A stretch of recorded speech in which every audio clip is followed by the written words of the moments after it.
For this problem, we're going to solve using variation. When we read the first sentence, which gives the relationship, we see the time required to empty an IV bag varies inversely as the rate of infusion. The subject of the sentence is the time, so that's going to be the first variable. The verb here is actually varies, and so that's going to be the equals. The relationship is inverse, so I've been putting a zigzag under that. We know that inversely means we'll use division, and it's related to the rate. So first step is to define my variables. My first underlined piece is time, and I'll use T for time. My second underlined piece is rate, and I'll use R for rate. My second step is to develop a model, which is an equation. The subject of my sentence is time, so time, the verb is varies, equals. K always follows the equals. It's inverse variation, so I'm going to use division, and it varies inversely with the rate. My third step is to find the value for K. So I need to move on to my second sentence to find data that is related for T and R. It tells me in the second sentence, if an IV takes 8 hours to infuse at 125 milliliters per hour.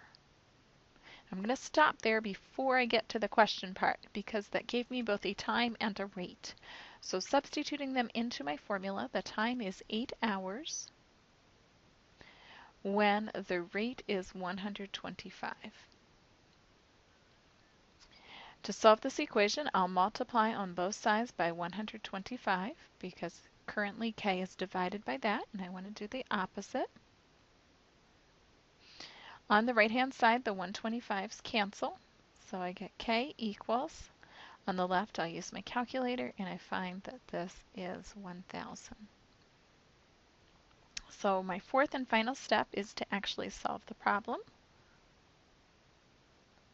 So I continue with the sentence.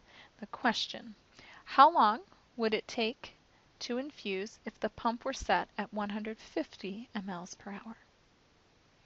Okay, so how long? Long is time in this case. So the time is unknown. The K value is 1,000. And the rate is given. The new rate is 150. So I divide that on my calculator and I get time equals 6.6 repeating.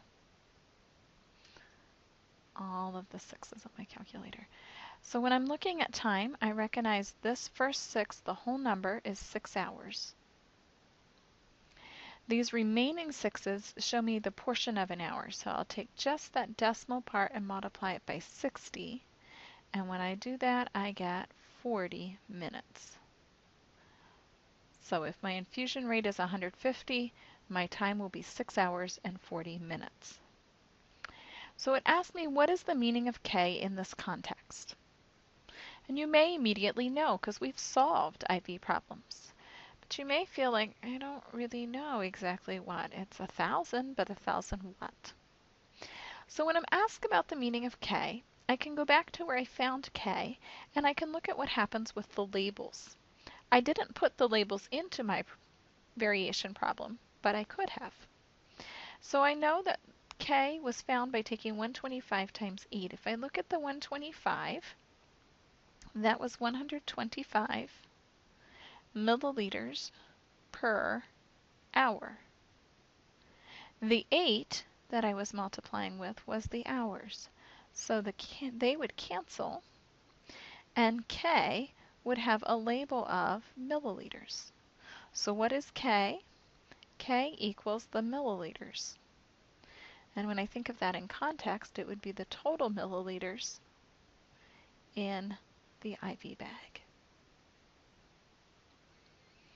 We didn't usually use this formula, but if you look way back in your pre-lecture notes, when we first started talking about IV rates, we did have a formula that the time is equal to the volume divided by the rate.